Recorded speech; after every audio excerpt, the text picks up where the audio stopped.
So, what's up, guys? Name Dropper Podcast. We're gonna give this another shot. Hopefully, the audio is working. Anyway, I was gonna talk about the Epstein files and the Epstein case and all that.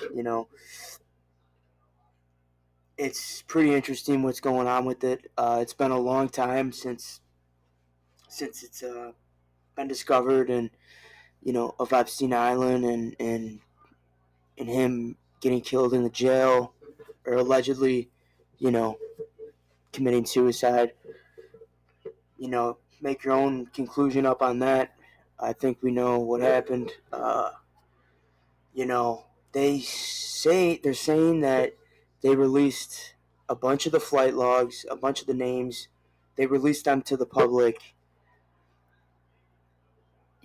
Today actually, and when it first came out, there was flight logs and lists out there, and I don't know how true those were, but he had a lot of big names on there, a lot of politicians, a lot of actors, a lot of you know sick people, but they were very high up in today's society, as you could say.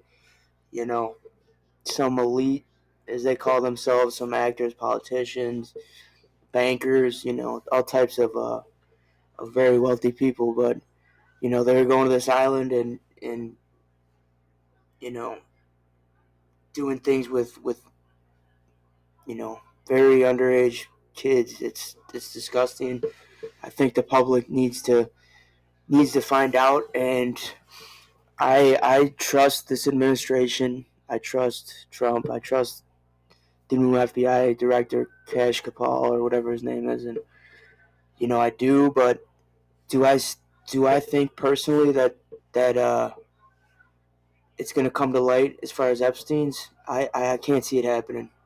I think there's too many big, powerful people involved, and you know, I guess they redacted everything that came out today, or a lot of the documents that they redacted, and so you couldn't see a lot of the names and all that. They said it could cause a public safety concern or something like that, which is that's just crazy. I don't understand that at all, but more light is being shed on it though, and more stuff's coming. Exploitation of over 250 underage girls at his homes in New York and Florida, among other locations, has been released. The first phase of declassified files largely contains documents that have been previously leaked but never released in a formal capacity by the U.S. government. So the DOJ acknowledging there in this statement. So this is the first time that the U.S. government is releasing documents in regards to the Epstein case.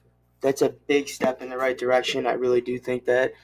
You know, should a lot of it be redacted? Absolutely not. I think the public needs to see for themselves who's involved and get some justice for these families. Over 250 little girls, and got maybe girls got little kids. Like girls, boys, whoever. Their families need justice, and I think we need to see, the public needs to see this. That many of these files that were released today officially are already out there. They go on to say that, quote, this Department of Justice is following through on President Trump's commitment to transparency and lifting the veil on the disgusting actions of Jeffrey Epstein and his co-conspirators. Pam Bondi went on to say the first phase of files released today sheds light on Epstein's extensive network and begins to provide the public with long overdue accountability. And so we're also hearing from FBI Director Kash Patel. I want to put that the FBI is entering a new era, one that will be defined by integrity, accountability, and the unwavering pursuit. Cash Patel, I think, is going to go after a lot of people. I think this is just the start. I think there's going to be a lot of people exposed as far as corruption, and much more than corruption. From watching some of the videos that he's done, I really do. I think he's going to go after people, and you know, as hard as they went after Trump, trying to put him in jail, trying to kill him, all types of stuff, like in regards to that, I'm not sure, but I think he's going to go after a lot of people as far as in the government and everything else. This is a huge step in the right direction, um, and we're going to see what happens. Of Justice, Patel says, sued them today and warned that the contents of the files overall are, quote, pretty sick. In that very same interview, she revealed there were more than 250 alleged victims in Epstein's trafficking ring. I haven't seen the files that were released today. I should do some research and see and look on that because that's interesting to me. That their identities would be protected. And remember, in 2019 in New York, while awaiting trial, remember on those federal trials, have feuding over why this was seemingly delayed. We were told this was going to be released It's been a earlier long today, time. and now that it has been released, much of it, remember, almost all of it, has been publicly available for some time here on Live Now. We have been covering this story. We did segments on it here, there, declassified, but it was not immediately clear whether the information contained in the binders had ever been classified. Now, among those holding the binders were the political commentator. Let's be real, as far as the FBI and whoever the people that raided his house, they found some stuff. They found some stuff, and will we get to ever see that stuff? Highly doubtful, in my opinion. I just can't see it happening. It's been this long, and you know, I it's a step in the right direction, but I don't know. I don't think that we'll see most of the stuff that was in there. I mean, we did see the paintings of George Bush with the paper plane in his hand with two Jenga block towers as he's sitting down in the Oval Office, which is crazy, and Bill Clinton in a dress. That's crazy too.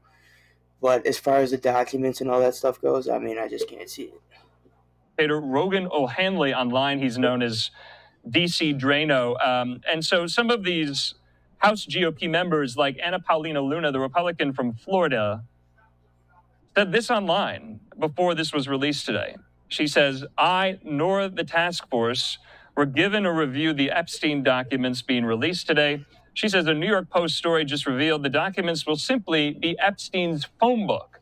She says, in all caps, this is not what we or the American people asked for, She's got that and a right. complete disappointment. And so you can You don't see want to there, see it. Anna We Paulina want to Luna see the flight not log. entirely pleased with We how want this to was see handled, as are some of these the other list of the supporters, pedophiles. acolytes, and allies of the president, like Marjorie Taylor Greene. She says this: Wow, the Epstein there's a list is going war to be raging released, and within. much more is coming. I She says there is currently a war raging do not within. She doubt says that. I do not doubt that because I'm sure there's lots of high-profile names on there, and some of them might be. Some of the people might be that Trump does business with. Politicians or whoever. Like I have a feeling it's a lot more than we think it is. There's a lot more out there than I think the public even thinks, and it needs to be shown. It needs to be shown. We should have the right to see that for sure. And I don't doubt there is a war raging within. I don't doubt that at all. the resistance within will be beaten and the truth will be revealed. She says, I'm so proud of Pam Bondi and Kash Patel. She says, both warriors. We do have some reporting, though, on kind of the nature of some of these internal disagreements. And that's Julie K. Brown. She kind of broke this all open for the Miami Herald. She says this, that those involved in the Jeffrey Epstein case for 2 I don't decades think they're being fear used for that the case political purposes at all. It doesn't matter if you're a Republican or a Democrat. If you're on the list, you know you're disgusting, and you should face justice because that's like the worst thing you could do as a human being. I think to mess with little kids like that. I don't know, guys. Drop a comment below. Let me know what you guys think. it's a step in the right direction, but there should be a lot more to be exposed. Name dropper. Just listen. Run around since like I was a kid. I didn't know.